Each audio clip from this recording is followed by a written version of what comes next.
So we're going to take about 15-20 minutes. You're going to go over to your one of those stations, immigrations, the environment, which is going to be right down there, or prisons and such. We'll just call prisons and such.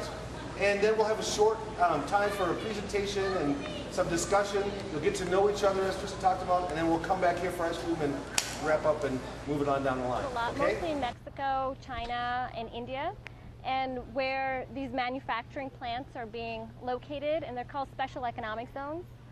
And they get special, the governments are complicit in this, of course, and so they give corporation subsidies for building their facilities there to promote economic growth.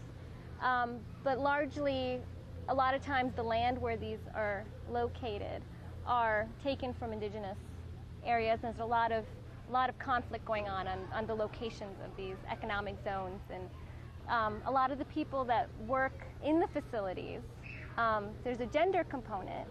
It's a lot of women that work there, especially with electronics, because they have small fingers, so to do things. So, but what else happens around, let's think just manufacturing plants. You don't have to know anything about a manufacturing plant in Mexico. What about here? I mean, what happens at a manufacturing facility? Like, let's say this was manufactured here. What are think about the people, the land. I was also thinking about the location of generally where the power plants are. They're generally located, just upriver from a community that doesn't have a lot of political say in what goes down.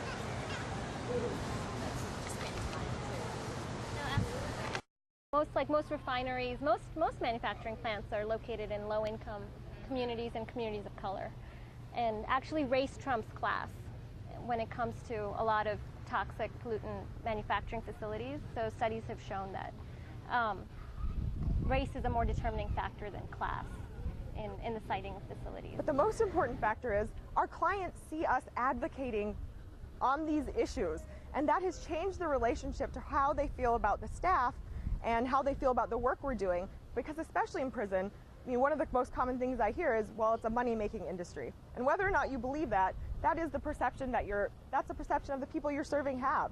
And so when they see you going to the Capitol, bringing them with them, giving them some voice, and actually providing them a pathway to voice, it changes their relationship to the service industry.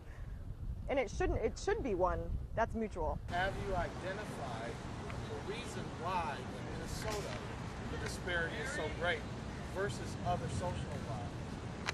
I think there's a lot of reasons, but I mean, one of them begins with educational disparities, of course, but I think the other two ones is, so a lot of studies have been done in the Midwest, and so states with actually smaller minority populations have larger disparities in their justice system.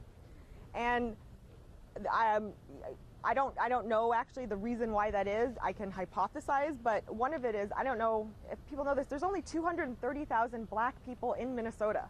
That's a pretty... We're the fifth whitest state. Yeah. Idaho, Oregon, Montana, North Dakota, Minnesota, South Dakota. And they all... Yep. I can break down numbers too. I'm sociology undergrad. Okay. Yep. Focus on social relations, economic environment. Fifth whitest, yep. Fifth. Idaho, Oregon, Montana, North Dakota, Minnesota, South Dakota. Those are the six. Yep. Six whitest states. But I mean, so we only have 230,000 African Americans living in all of the state. 92% of them live in Ramsey or Hennepin County. And so that means 8% live in greater Minnesota, but it also means we're a concentrated group. So when there's things like more surveillance or policing issues, concentrated poverty, it exacerbates all of the issues that are created. And so you're likely to have more people entering the system. But there's also, and of those 230,000, 50,000 are African immigrants. I don't know if you know this, but so I mentioned 1 in 5 African Americans can't vote on election day. But not only that, but in this, we're going through redistricting, and we just did a census count. So do you know that people who are in prison are counted in the prisons where they're incarcerated rather than from the towns they're from? So it means that you're actually removing population from, let's say, North Minneapolis or St. Paul and putting them in rural Minnesota, and they're counted in the census as part of that population, but they have no vote. So one, it inflates districts it inflates voting power for rural districts. So it's another way that, you know, people are, it's working on the front end issues, because once someone has a criminal record, so it's two things. One, we need to restore general assistance medical care. I mean, because mental health issues, 60% of people in prison have a diagnosed mental health issue.